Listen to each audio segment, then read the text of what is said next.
தயவு செஞ்சு அகிலா கிட்டயாவது பேசுங்க நீ ப்ளீஸ். முடிஞ்சுதா? நான் சொன்ன எதையுமே நீ கேட்க தயாரா இல்ல. ஆனா நீ சொல்றதெல்லாம் நான் கேட்கணும். வேண்டாம் கதிர். நான் அகிலா கிட்ட பேசணும், நம்ம ரெண்டு குடும்பமும் ஒண்ணு சேரணும்னா அதுக்கு ஒரே வழி, நீ அகிலாவை மறக்கணும். அது மட்டும்தான் நம்ம ரெண்டு குடும்பத்துக்கும் நல்லது. இதுதான் என்னோட முடிவு. அண்ணி ஒரு நிமிஷம். உங்க முடிவை நீங்க சொல்லிட்டீங்க. ஆனா என் முடிவு தான். என்னால அகிலாவை மறக்க முடியாது. அவளைதான் காதலிச்சேன், கல்யாணமும் பண்ணிப்பேன். இதை நீங்களும் அண்ணனும் மட்டும் இல்லை, ஏன் நம்ம மொத்த குடும்பமும் எதிர்த்தாலும் எங்களை பிரிக்க முடியாது.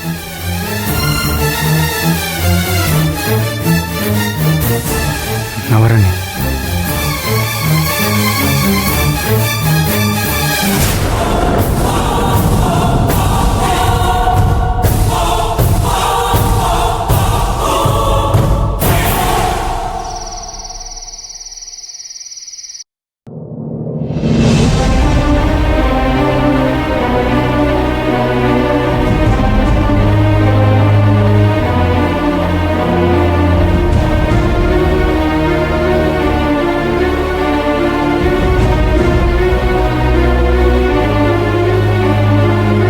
மகா, இன்னும் நேத்து நடந்ததையே நினைச்சு ஃபீல் பண்ணிக்கிட்டு இருக்கியா? அதெல்லாம் தானா சரியாயிடும் மகா. இது சரியாகும்னு எனக்கு தோணலங்க. ஏன் அப்படி சொல்ற? இன்னைக்கு கதிர் ஆபீஸ்க்கு வந்திருந்தான்.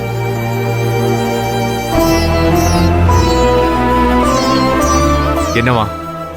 நேத்து நடந்த சம்பவத்துக்காக அவன் சாரி கேட்டான். நம்ம குடும்பத்தோட சூழ்நிலை தெரிஞ்சும் நீங்க காதலிச்சதே தப்புன்னு நான் சொன்னேன். ஆனா அவன் அதை ஒத்துக்கவே இல்லை. என் மேல நம்பிக்கை வச்சு என்ன காதலிச்ச பொண்ண ஒரு பிரச்சனைன்னு வந்த உடனே அவளை மறந்துட சொல்றீங்களா? அகிலாவை நான் உயிருக்குயிரா காதலிக்கிறேன், அவளை தான் கல்யாணமும் பண்ணுவேன்னு என்கிட்டயே சொல்றாங்க. அவன் அவ்வளவு பிடிவாதமா சொல்றத பார்த்தா இந்த பிரச்சனை இதோட முடியும்னு எனக்கு தோணலங்க. சரி, ரெண்டு பேரும் விரும்பிட்டாங்க, நாம என்ன பண்ண முடியும்? நீங்களும் இப்படி என்கரேஜ் பண்ற மாதிரி பேசிட்டு இருக்காதீங்க. ஆனா அதான நிஜம். கதிர் எப்படியோ, ஆனா அகிலா பக்குவமான பொண்ணு. அவ ஒருத்தனை லவ் பண்றான்னா அது உண்மையான காதலா தான் இருக்கும். அதோட இவ்ளோ பிரச்சனைக்கு அப்புறமும் கதிர் உன்னை தேடி வந்து அகிலாவை உண்மையா காதலிக்கிறேன்னு சொல்றான்னா நிச்சயமா அது சீரியஸான காதலா தான் இருக்கும். ஐயோ கடவுளே, நாம இத வளர விடக்கூடாதுங்க. ரெண்டு பேரும் படிச்சுட்டு இருக்காங்க. இது அவங்களோட ஃபியூச்சரை பாதிக்கும். இவங்களால இப்பவே நம்ம ரெண்டு குடும்பமும் பிரிஞ்சு போயிடும். இதெல்லாம் இன்னும் எங்க கொண்டு போய் விடுமோன்னு நினைச்சாலே எனக்கு பயமா இருக்கு. மகா, கட்டுப்பாடுகளை நாம போடலாம், ஆனா உண்மையான காதலுங்கிறது அது எல்லாத்தையும் பிரேக் பண்ணிட்டு தான் வழியில போயிட்டே இருக்கும். நீங்களே இப்படி பேசினா நான் என்னதாங்க பண்றது? கதிர் எங்களை பிரிக்க முடியாதுன்னு அவ்வளவு அடமெண்டா பேசுறான். எனக்கு என்ன பண்றதுன்னே தெரியல. சரி, அப்ப நீ அகிலா கிட்ட பேசு. நான் கால் பண்ணி தரேன், இப்போவே பேசு. இன்னைக்கு காலையில அவளே என்னை தேடி வந்தா. சாரி கேட்டா. இனி படிப்புல மட்டும் கவனமா இருப்பேன்னு சொன்னா. ஆனா என்கிட்ட பேசாம இருக்காதக்கான்னு சொல்லி அழுதா. நீ அவகிட்ட பேசுனியா? எப்படிங்க பேச முடியும்? அப்படியெல்லாம் பேசுறியா என்ன? நீ எவ்வளவு பிடிவாதக்காரின்னு எனக்கு தானே தெரியும். சரி, அகிலாவே சொல்லிட்டால, கதிரே அவளை அப்ரோச் பண்ணாலும் அவ ஒதுங்கி போயிடுவா. அப்புறம் எதுக்கு கவலைப்பட்டு இருக்க?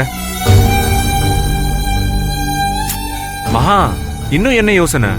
இல்லங்க, பொண்ணுங்க விலகி போனாலும் பசங்க விட மாட்டாங்க. திரும்ப திரும்ப அப்ரோச் பண்ணுவாங்க. பொண்ணுங்களால எவ்வளவுதான் மனசை கட்டுப்படுத்திக்கிட்டு இருக்க முடியும்? பசங்களை பார்த்ததும் இறக்கப்படுவாங்க. அதத்தான் காதல்னு நானும் சொல்றேன். நான் சீரியஸா பேசிட்டு இருக்கேன். என்ன சொன்னாலும் கேட்க மாட்டேன்னு கதிர் ஒத்த கால்ல நிக்கிறான். அவங்கிட்ட நீங்க தான் பேசணும். அகிலா கிட்ட போன்ல பேசுறதோ அவளை நேர்ல சந்திக்கவோ கூடாதுன்னு ஒரு அண்ணனா நீங்க தான் அவனுக்கு அட்வைஸ் பண்ணணும். அதட்டி சொல்லுங்க, அப்பதானே அவன் பயப்படுவான்.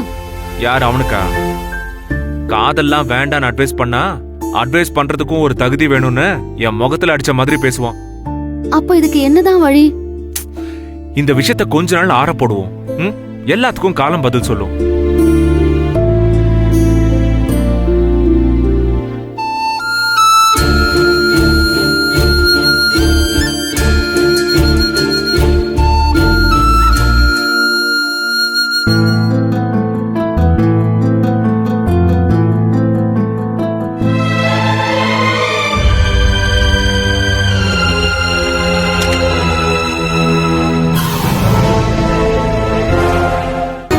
மகா, மதியம் சாப்பிடவே இல்லையா?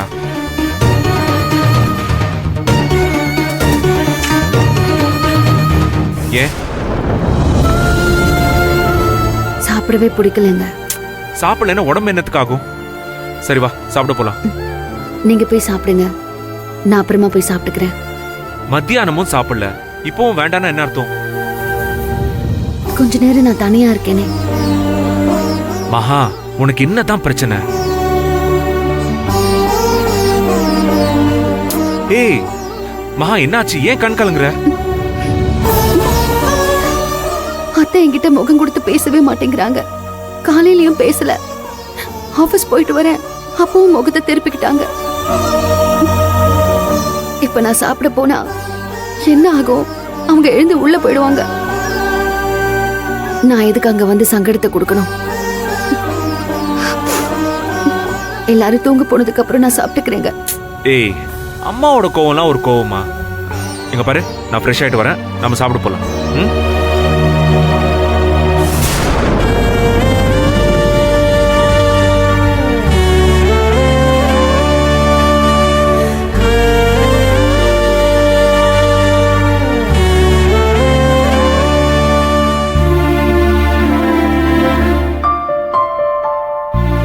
என்னங்க, தட்டு வச்சாச்சுல்ல, எங்கேயோ பாத்துக்கிட்டு உட்கார்ந்து இருக்கீங்க, வாங்க வந்து சாப்பிடுங்க.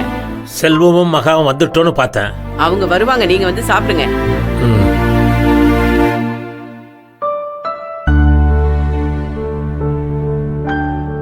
வாங்க வாங்க, வந்துட்டீங்களா?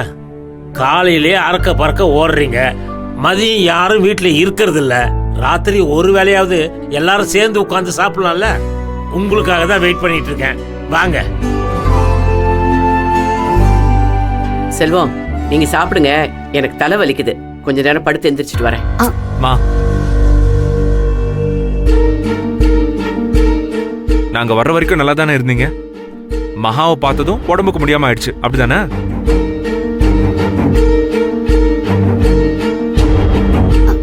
என்னங்க